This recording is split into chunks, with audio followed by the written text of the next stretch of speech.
Hey guys, let's get more news about Dallas Cowboys, but first, don't forget to subscribe and leave your like. The standoff between Micah Parsons and the Dallas Cowboys continues as the superstar seeks a new long-term contract. Parsons has been absent from Cowboys OTA practices. It is worth noting these practices are voluntary for Parsons and other players to attend. Parsons has completed a 4-year, $17 million rookie contract. The defender is slated to have a $24 million salary in 2025 if no new deal is reached thanks to Dallas exercising the team option for this season. Despite his decision to skip OTA practices, Parsons opted to come to the Star on June 3, 2025, to be with his teammates and participate in the team photo, which attracted attention on social media.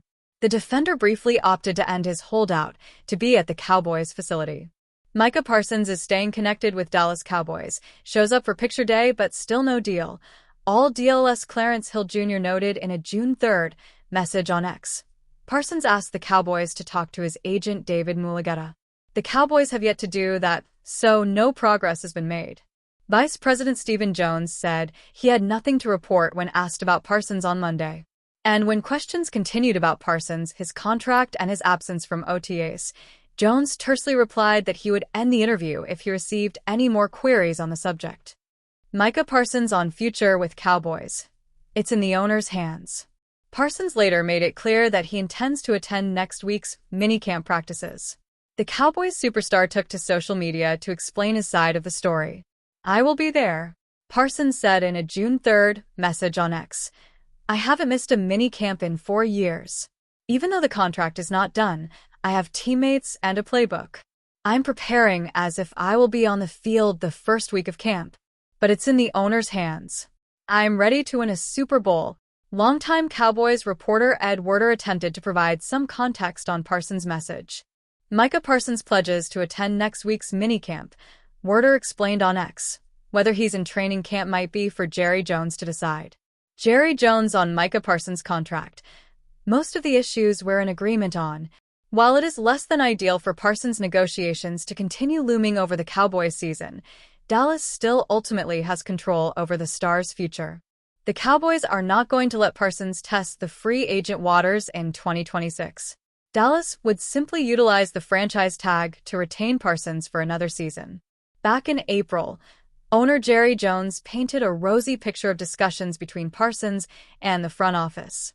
"I've spent 5-6 hours with him myself," Jones remarked on April 1 per Dallas Cowboys.com's Tommy Arish. "Had a lot of discussions, most of the issues we're in agreement on, and I've discussed it all. But we obviously don't have an agreement relative to a new contract. Micah's under contract, and so we'll see how that goes. It's not uncommon for me to visit directly with players, and in this particular case, that's the way I'm doing it." The Cowboys' recent track record suggests a new deal will eventually be agreed upon just before the season starts. This is how it happened with both Dak Prescott and CeeDee Lamb in 2024. Fans could be headed for a few more months of posturing from the Cowboys and Parsons. If there is anything that could upend Brian Schottenheimer's first season at the helm that is out of his control, it's the injury bug. The Dallas Cowboys have a handful of players rehabbing from injuries, including star cornerback Trayvon Diggs, but the roster is in solid shape overall. With players returning to the practice field, injury exposure increases exponentially even though OTAs are laid back compared to minicamp and training camp. Well, Dallas is already experiencing this after safety Malik Hooker departed Tuesday's session with back spasms and did not return. Cowboys veteran safety Malik Hooker dealing with back injury at OTAs.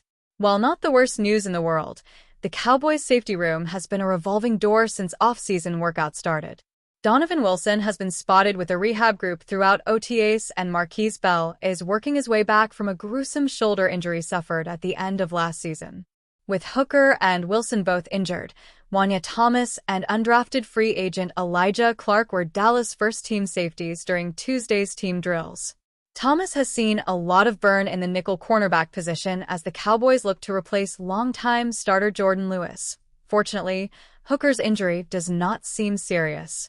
Per ESPN's Todd Archer, Hooker said he could return to practice as soon as Thursday. "We'll see if that comes to fruition, but Cowboys fans probably want the 29-year-old to sit out until mandatory minicamp next week. Hooker has been a wildly underrated piece in Dallas secondary since he came aboard in 2022. He's managed to shed the injury bug that plagued him early in his career. Over the last 3 seasons, he ranks top 10 among safeties with a 89.3 run defense grade and top 20 with a 78.8 player grade, per PFF. While the Cowboys are flush with safety depth and fans would like to see defensive coordinator Matt Eberflus use players like Thomas and Bell more than his predecessors, Hooker's value to the defense cannot be overstated. It seems that this was merely a scare, but back spasms are very tricky. It is far from ideal that the 9th-year vet is already dealing with back problems. The Dallas Cowboys have already made 4 trades this offseason, with each bringing in players who could make a difference in the starting lineup right away. Headlining the moves was Dallas sending draft picks to the Pittsburgh Steelers to acquire the electrifying wide receiver George Pickens. This trade builds a dangerous passing attack with quarterback Dak Prescott and all-pro receiver CeeDee Lamb that could rival the best defensive trios in the NFL.